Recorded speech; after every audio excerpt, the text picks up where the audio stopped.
Hello दोस्तों। तो चलिए अब हम आज आप लोग को नए टॉपिक बायोलॉजी का पढ़ाने जा रहे हैं। तो देखिए बायोलॉजी का ये जो सिलेबस है तो इसको आप लोग समझ लीजिए। बायोलॉजी का जो आपका हर पेपर में बायोलॉजी इम्पोर्टेंट है और बायोलॉजी से 2-4 क्वेश्चन जरूर आते हैं। तो चलिए समझ लेते हैं इसमें क्या क्या हम लोग को पढ़ना है, मेन टॉपिक क्या क्या है। ठीक है, तो देखिए पहला है सेल, कोशिका के बारे में पढ़ना है। फिर दूसरा हमारा है क्या है, ब्लड एंड सर्कुलेटरी सिस्टम, रुधिर और परिसंचरण तंत्र। तीसरा हमारा है ब्रेन, ब्रेन के बारे में पढ़ना है। चौथा ग्लैंड्स में ग्रंथियां।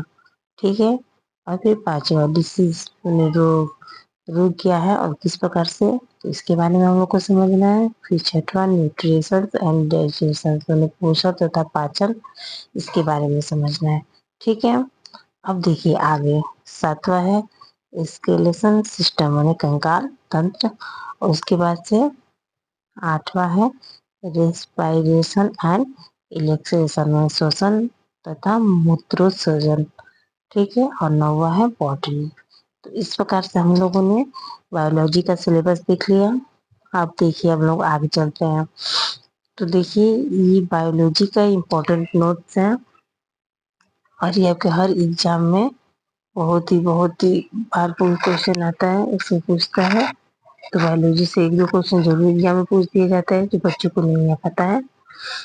तो प्लीज मेरे चैनल को लाइक, सब्सक्राइब और शेयर जरूर करिए। तो पहले हम लोग टॉपिक चलते हैं ग्रंथिया के बारे में पढ़ लेते हैं। ठीक है, ग्रंथियों के बारे में कि ग्रंथिया है क्या। तो ग्रंथिया देखिए, ग्रंथियों के बारे में तो ग्रंथिया हमारे मुख्यतः कितने प्रकार की होती है, 2 प्रकार की। एक तो बहिस्रावी ग्रंथियां जिसको नली युक्त ग्रंथियां कहते हैं, और दूसरा हमारी होती है अंतःस्रावी ग्रंथियां।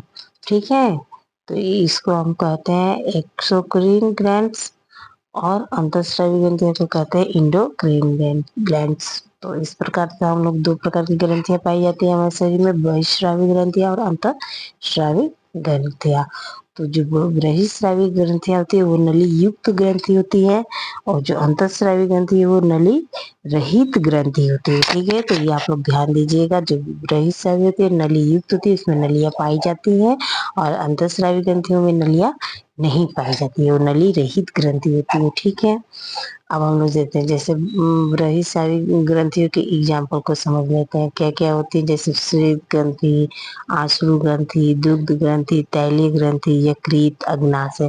तो देखिए जो बहिस्रावी ग्रंथियां है माने उसमें नली होती है। तो श्वेत ग्रंथि जो होती है स्वीट, मतलब हम मान लीजिए कि हमारी जीभ पे जो ग्रंथियां होती है तो महसूस करते हैं ना, लार निकलता है। ठीक है, अश्रु ग्रंथि होती है इलेक्ट्रोमीनो।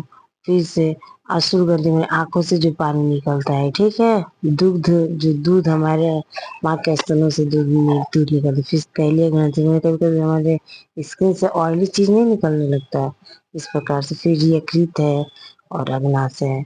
तो इस प्रकार से हमारी ये सारी ग्रंथियां क्या हो जाएंगी, ये हमारी हमारी बुराई सभी ग्रंथियां कहलाएंगी।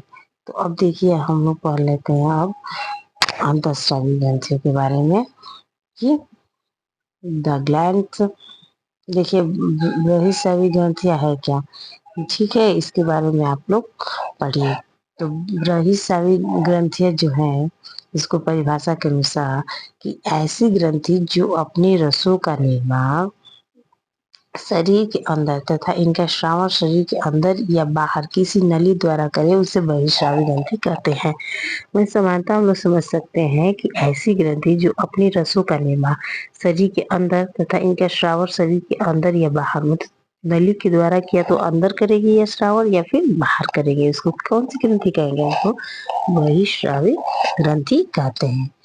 दूसरा देखिए अंतःस्रावी ग्रंथि क्या होती है, ऐसी ग्रंथियां जो अपने हार्मोन्स का निर्माण शरीर के अंदर तथा इनका स्राव शरीर के अंदर रक्त के द्वारा करे उसे अंतःस्रावी। बहिस्रावी ग्रंथि में रक्त क्या होता है, शरीर के या तो अंदर होता है या फिर नली द्वारा बाहर निकल जाता है। लेकिन जो अंतःस्रावी ग्रंथियां होती है इनमें अंदर ही रक्त का शरीर के अंदर ही इनका हार्मोन्सों का श्रावण निर्माण होगा और इनके श्रावण भी होगा। तो इस प्रकार से हम लोग ने अंतःस्रावी बहिःस्रावी ग्रंथियों के बारे में समझा। अब हम लोग देखते हैं कि सबसे बड़ी ग्रंथि क्या है। देखिए ये आपके एग्जाम में बहुत इंपॉर्टेंट सब टॉपिक्स वाइज है बायो का, जो अक्सर ही पूछे जाते हैं। जैसे पूछ देता है कि सबसे बड़ी ग्रंथि का नाम बताइए, तो क्या बताएंगे? यकृत। यकृत क्या है? लीवर हमारे सबसे बड़ी ग्रंथि होती है। तो याद करिए कि सबसे बड़ी ग्रंथि कौन सी है, तो यकृत है। लीवर सबसे बड़ी ग्रंथि। सबसे बड़ा अंग क्या है? तो अगर सबसे बड़ा अंग पूछ देगा तो अंग हमारा हो जाएगा त्वचा, स्किन। स्किन क्या है? सबसे बड़ा अंग है। फिर पूछ देगा कि सबसे लंबा अंग क्या है, तो अगर सबसे लंबा अंग पूछ देगा तो हमारी छोटी आंत, स्मॉल इंटेस्टाइन। ठीक है, तो सबसे बड़ी ग्रंथि यकृत, सबसे बड़ा अंग त्वचा, और सबसे लंबा अंग अगर पूछ देगा तो आप बता दीजिएगा छोटी आंत। तो इस प्रकार से हम लोग आगे बढ़ते हैं और देखते हैं list of endocrine glands. Total 9 होती है। ठीक है, अंतःस्रावी ग्रंथियां कितनी होती है टोटल? तो 9 होती है। कौन कौन सी, इसको आप नाम याद कर लीजिए। तो देखिए अंतःस्रावी ग्रंथियां जो होती है टोटल 9 होती है, जिसमें पहला है हाइपोथैलेमस। ठीक है, दूसरा है पिट्यूटरी ग्लैंड्स माने पीयूष ग्रंथि। तीसरा है पीनियल बॉडी, पिन्नी काय। चौथा है थायराइड मतलब आउटू। पांचवा है पैराथायराइड माने परा आउटू। छवा है थाइमस। सातवां है पेंक्रियाज मतलब अग्नाशय। आठवां है एड्रीनल माने अधिवृक्क ग्रंथि। नौवा है गोनड्स मतलब लैंगिक ग्रंथि। ठीक है, तो ये देखिए हमारा जो गोनड्स होता है, लैंगिक ग्रंथि होती है, वो 2 प्रकार की होती है। ये आप लोग समझिए, जो गोनड्स होते हैं, लैंगिक ग्रंथि होती है, वो 2 प्रकार की होती है। कौन कौन सी? पहला देखिए, पहला है अग्नाशय। क्या है? अग्नाशय। दूसरा है टेचिस मतलब अग्नाशय हमारा ओवरी किसमें पाया जाता है? फीमेल में। कभी भी अग्नाशय ओवरी जो होता है वो फीमेल में ही पाया जाता है, और जो टेस्टिस है वो मेल में। क्या है? टेस्टोस्टेरोन जो होता है ना, वही टेस्टेड, वो किसमें पाया जाता है? तो सब प्रायः मेल में, पुरुषों में पाया जाता है। ओवरी जो हमारा है वो महिलाओं में पाया जाता है, और टेस्टेड पुरुषों में पाया जाता है। अब पहला देखिए हाइपोथैलेमस का लोकेशन। हाइपोथैलेमस कहाँ पाया जाता है? तो मस्तिष्क में। हाइपोथैलेमस मस्तिष्क में पाया जाता है। अब हम लोग आ जाते हैं ग्रंथियों और लोकेशन देख लेते हैं कि कौन कौन सी ग्रंथि कहाँ कहाँ उसका लोकेशन है। ठीक है, तो ग्रंथियां उनके लोकेशन। तो पहला ग्रंथि हाइपोथैलेमस कहाँ पाया जाता है? तो मस्तिष्क में। हाइपोथैलेमस मस्तिष्क में। पिट्यूटरी ग्लैंड ये भी कहाँ पाया जाता है? तो मस्तिष्क में। पीनियल बॉडी ये भी मस्तिष्क में। तो मस्तिष्क में कौन कौन से पाए गए? हाइपोथैलेमस, पिट्यूटरी ग्लैंड और पीनियल बॉडी, ये 3 हमारे मस्तिष्क में पाई जाती हैं ग्रंथियां। इनका लोकेशन कहाँ पे है? तो मस्तिष्क में। हाइपोथैलेमस, पिट्यूटरी ग्लैंड और पीनियल बॉडी, ये तीनों का लोकेशन मस्तिष्क में है। अब हम चलते हैं फोन नंबर। फोन नंबर क्या है?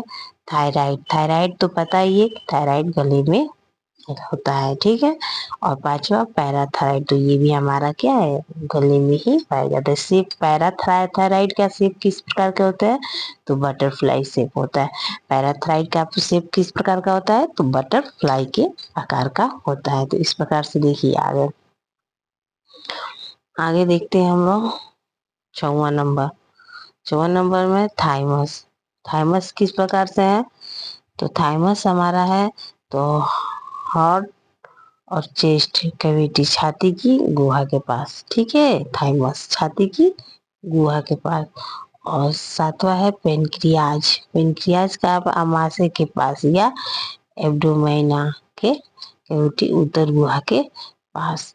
और उसके बाद से 8वां है एड्रिनल। एड्रिनल माने दोनों वृक्क के ऊपर, मतलब दोनों किडनी के। एड्रिनल कहाँ है? दोनों किडनी की ऊपर। ठीक है, और 9वां है गोन्स। गोन्स कहाँ है? तो ये कहाँ पाया जाता है? बिलो द स्टाइन, छोटी आंत के नीचे गोनट्स कहाँ पाए जाते हैं? तो छोटी आंत हमारा होता है ना, छोटी आंत के जस्ट नीचे ही पाया जाता है। तो अब देखिए आगे की सबसे बड़ी अंतःस्रावी ग्रंथि कौन सी है? सबसे बड़ी अंतःस्रावी ग्रंथि कौन सी है? थायराइड। सबसे बड़ी अंतःस्रावी ग्रंथि है, सबसे बड़ी अंतःस्रावी ग्रंथि है थायराइड। इसके बाद से देखिए सबसे छोटी अंतःस्रावी ग्रंथि और सबसे छोटी ग्रंथि, सबसे छोटी अंतःस्रावी ग्रंथि, सबसे छोटी ग्रंथि कौन सी? पीनियल बॉडी माने पीनियल ग्रंथि। सबसे दूसरी सबसे छोटी अंतःस्रावी ग्रंथि है तो पिट्यूटरी ग्लैंड। पीनियल सबसे छोटी है, दूसरी सबसे छोटी है पिट्यूटरी ग्लैंड।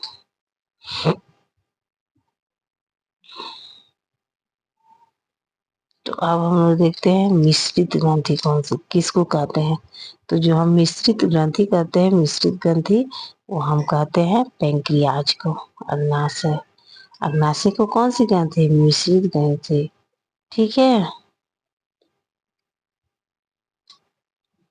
पैंक्रियाज को कौन सी ग्रंथि है? मिश्रित मिश्रित ग्रंथि या गोनट्स लैंगिंग ग्रंथि भी कहते हैं, यकृत या लैंगिक ग्रंथि। ठीक है, देखो पैंक्रियाज मिश्रित ग्रंथि कौन कौन सी है? तो पैंक्रियाज, अग्नाशय, लीवर, यकृत और गोनट्स लैंगिक ग्रंथि। ठीक है, अग्नाशय, यकृत और लैंगिक ग्रंथि उन्हें पैंक्रियाज, लीवर और गोन्स, ये कौन कौन सी ग्रंथि है? इन तीनों को हम कहते हैं मिश्रित ग्रंथि। अब हम चलते हैं मास्टर ग्रंथि किसे कहते हैं? तो पिट्यूटरी ग्लैंड को हम कौन सी ग्रंथि कहते हैं? मास्टर ग्रंथि। मास्टर ग्रंथि कौन सी है? पिट्यूटरी ग्लैंड्स है। सुपर मास्टर ग्रंथि कौन सी है? सुपर मास्टर ग्लैंड तो हाइपोथैलेमस। हाइपोथैलेमस को क्या कहते हैं? सुपर मास्टर ग्लैंड्स कहते हैं। उसके बाद से आ जाते हैं function of pineal body. Function of pineal body कौन कौन से है? तो सामान्य नाम इसका है तीसरी आंख। ठीक है, तीसरी आंख जैविक घड़ी और पीनियल बॉडी दो हार्मोन्स से बनाता है। ठीक है,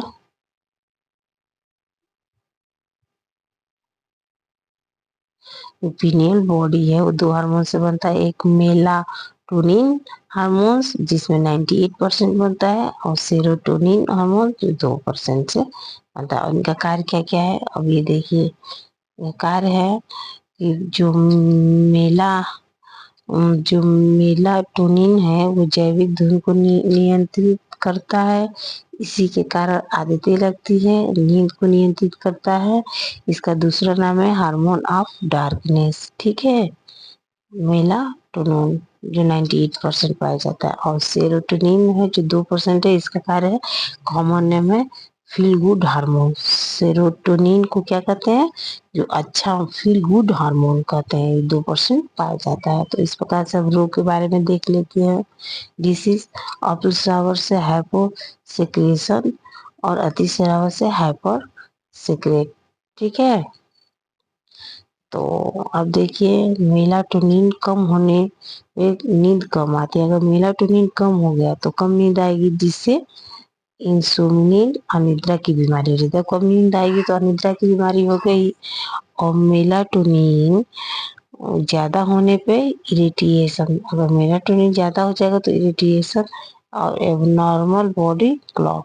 ठीक है, इस प्रकार से हम लोगों ने समझा कि मेलाटोनिन के बारे में कमी और अधिकता से। अब हम चलते हैं थायराइड आउटो।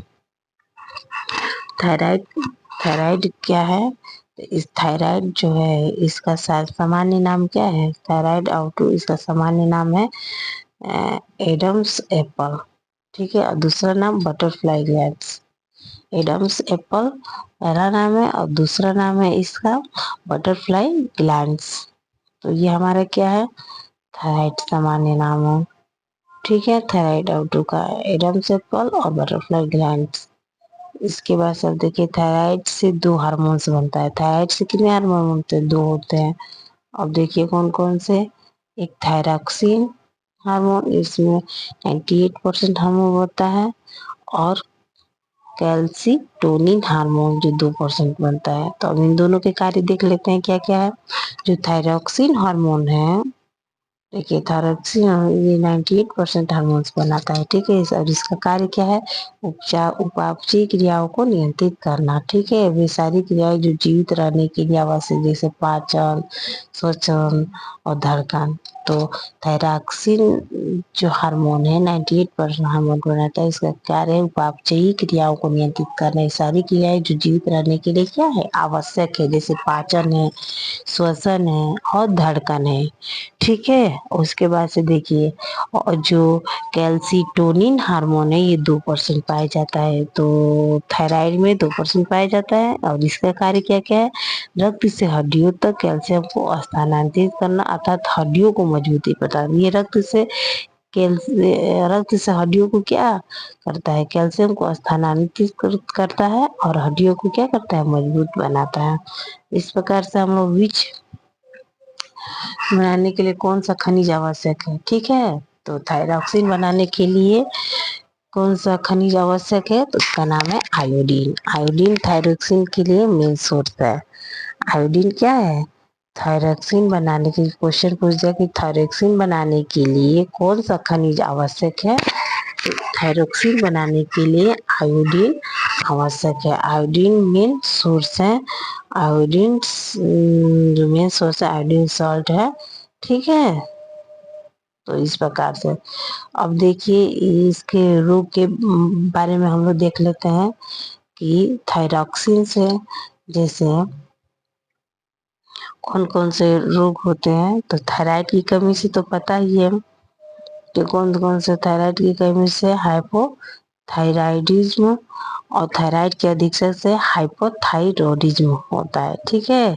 तो थायरॉक्सिन के लक्षण क्या हो जाएंगे, हाइपोथायराइड माने अगर थायराइड की कमी हो गई तो देखिए, अगर थायराइड की कमी हो जाएगी तो सामान्यतः वजन में वृद्धि हो जाएगी, शरीर में सूजन हो जाएगा और जन्मनाता, ठीक है।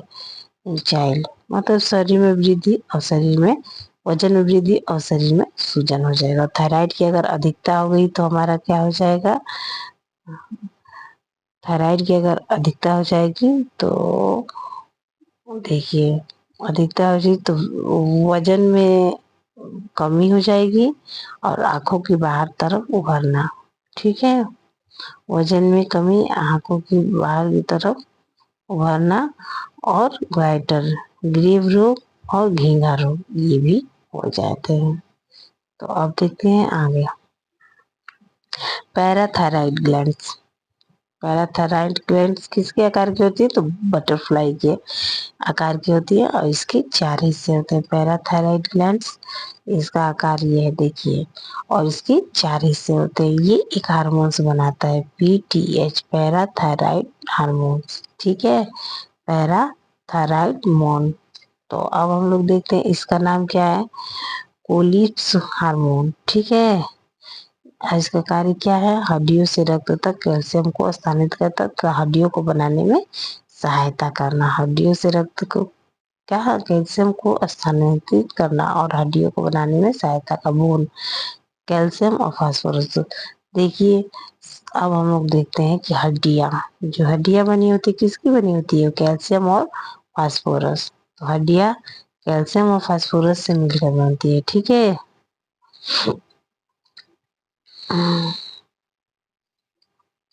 तो कैल्शियम का कार्य क्या है, मजबूती प्रदान करता है और फास्फोरस उसको क्या करता है, निर्माण करता है, ठीक है।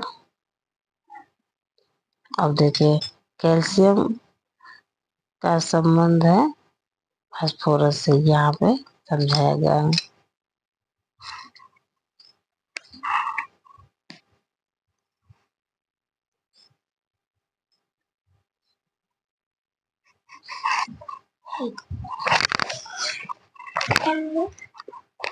तो इस प्रकार से हम लोग आगे देखते हैं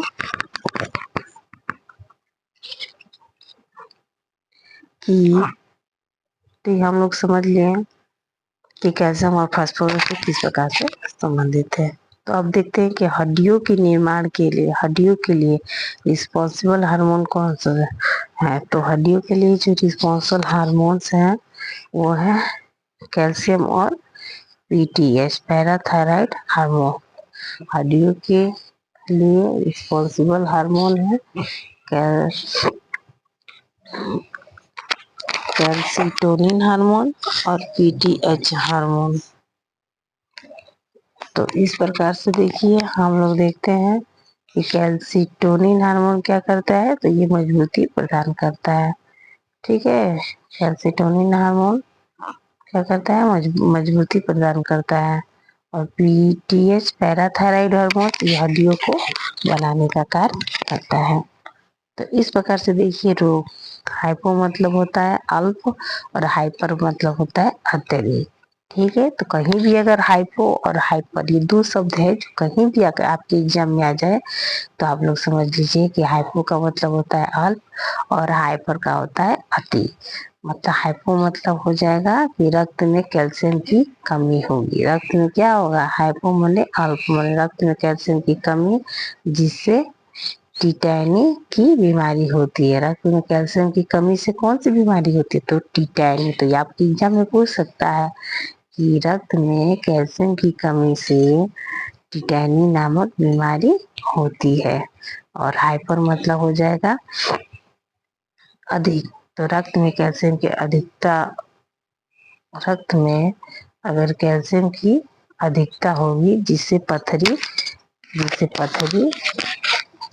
हड्डियों का कमजोर होना, जिससे ऑस्टियोपोरोसिस का रोग होता है। ठीक है, तो अगर अधिक हो गया कैल्शियम तो जिससे पथरी भी होता है। ठीक है, और हड्डियों का क्या हो जाती है, कमजोर हो जाती है और ऑस्टियोपोरोसिस नामक रोग भी होता है। मांसपेशियों में दर्द, जोड़ों में दर्द। कौन सा विटामिन हार्मोन्स की तरह कार्य करता है, तो कौन सा विटामिन हार्मोन्स की तरह कार्य करता है, तो इसका आंसर हो जाएगा विटामिन डी। अगर पूछ दे एग्जाम में कि कौन सा विटामिन हार्मोन्स की तरह कार्य करता है, तो विटामिन डी। तो आप लोग इसको याद कर लीजिए, विटामिन डी जो है वो हार्मोन्स की तरह कार्य करता है। तो अब देखिए, अब हम लोग देखते हैं आगे हम लोग देखते हैं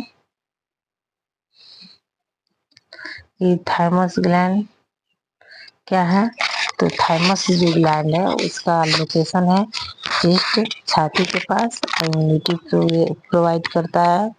मेन फंक्शन इसका क्या है, इसका कार्य क्या है थाइमस का, तो ये हमको क्या करता है, इम्यूनिटी प्रोवाइड करता है। 250 जो हमको इम्यूनिटी प्रदान करता है, जिससे कि हम रोगों से हम क्या कर सकते हैं, लड़ सके। तो थाइमस जो ग्लैंड है वो चेस्ट में पाई जाती है और इसका मेन फंक्शन जो होता है वो इम्यूनिटी प्रोवाइड करता है टू फाइट अगेंस्ट डिसीज, जिससे हम बीमारियों के विरुद्ध लड़ सकें। ठीक है, तो अब देखिए हम लोग देखते हैं थाइमस से एक हार्मोन्स बनता है। थाइमस से क्या होता है, एक हार्मोन्स बनता है जिसको थाइमोसिन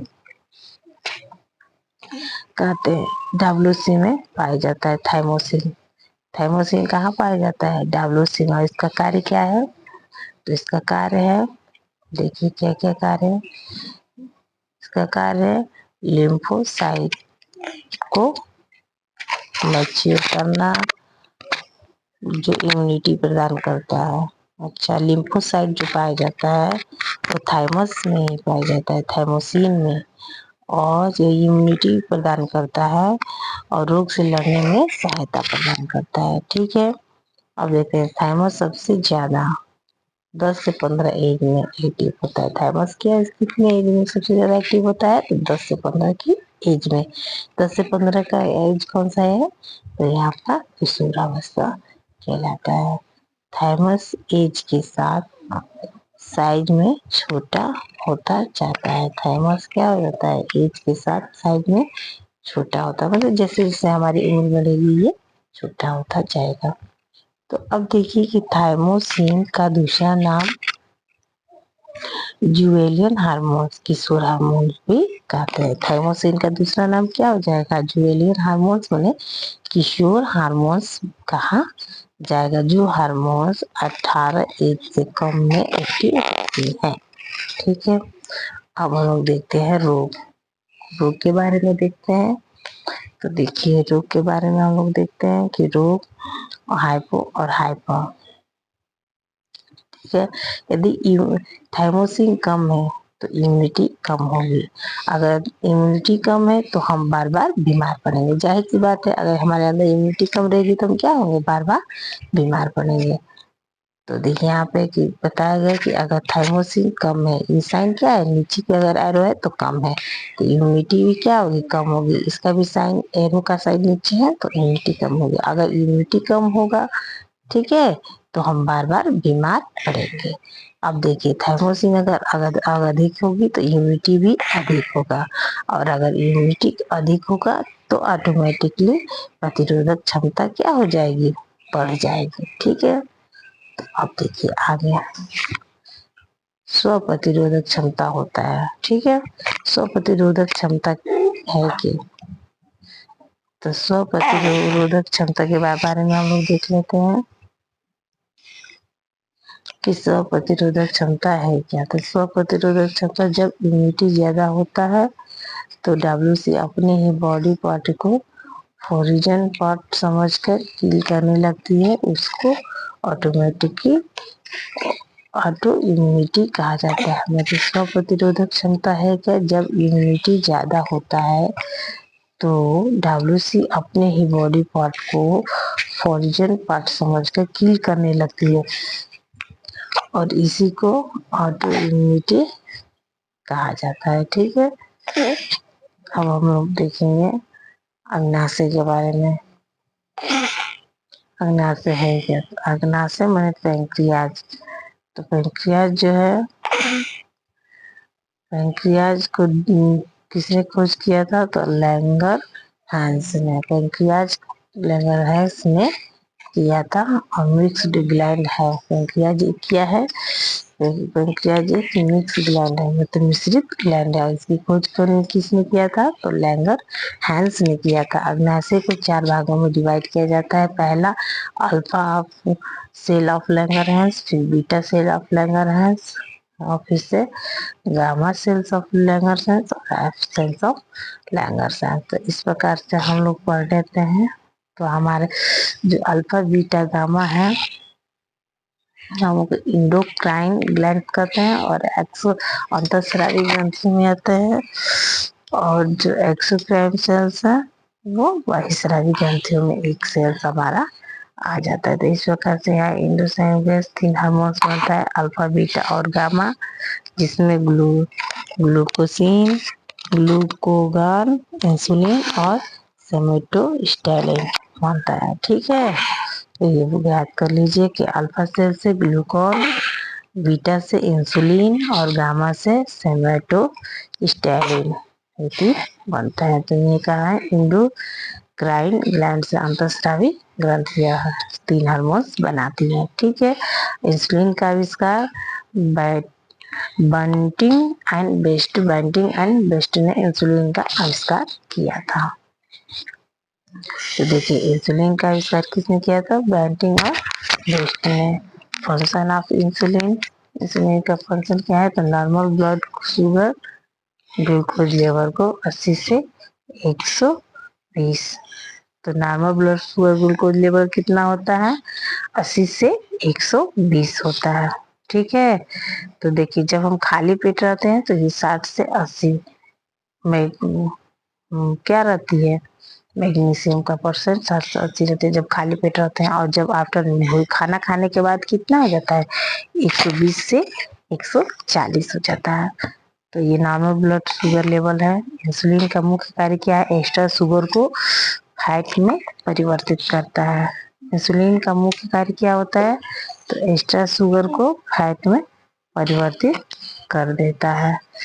इस प्रकार से हम लोग देखेंगे अब डिसीज के बारे में। इसके बारे में देखेंगे रोग के बारे में। तो रोग के बारे में हम लोग देखते हैं